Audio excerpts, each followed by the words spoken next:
All right, Sandra, let's bring in Katie Pavlich, editor of townhall.com and a Fox News contributor. So let's go back to yesterday when Allison Sands, an FBI agent, testified that an FBI communication to launch this whole thing indicated that the information about Trump Russia came from the DOJ. Here's what that communication said. On or about September 19, 2016, FBI received a referral of information from the U.S. Department of Justice detailing an unusually configured email server in Pennsylvania belonging to the Trump Organization.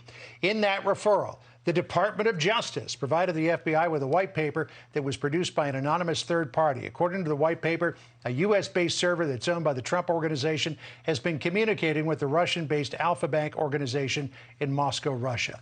That information didn't come from the DOJ. Right. It came from Sussmann, attached to the Hillary Clinton campaign.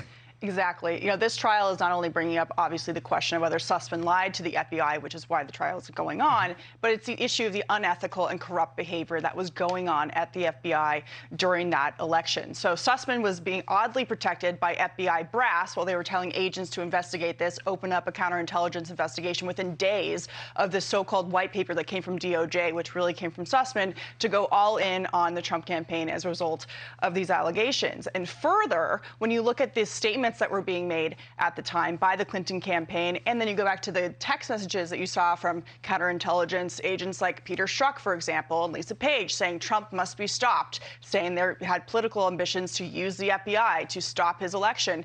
Fast forward to November when this information is being pushed, covered up by the brass at the FBI, it all came full circle, and they were absolutely happy to continue it. And then one of the worst parts about this is, and there's a lot to choose from, is that the FBI looked at it, found nothing to be true, and yet continued forward with it. James Comey, who became the director of the FBI, and went to have that meeting with Donald Trump at Trump Tower. He went to the White House. That all escalated into a special counsel investigation, and it just shows how important it has been that John Durham has been a special investigation on this, because we would never know the details of the corruption and how deep it goes at the FBI. So do you think that there are any implications here for former Obama administration staffers? Well, former Obama staffers or officials, let's talk about Biden administration officials. If you go back to the timeline here of November 1st, 2016, it was Jake Sullivan, who was Hillary Clinton's national security advisor on the campaign, released this lengthy statement saying that journalists have found this new information, when it was the Clinton campaign that gave the journalists this information, hoping that they would disseminate it, hoping an FBI investigation would get launched to attack the Trump campaign. He is now President Joe Biden's national security advisor, in charge of the national security and giving the president information. So if he was pushing this false narrative, knowing that it was coming from the Clinton campaign, that the FBI was possibly going to open up an investigation on this, how can he be trusted with matters of national security for the country? And certainly Hillary Clinton was championing it as well. And you know, here's how you connect the dots.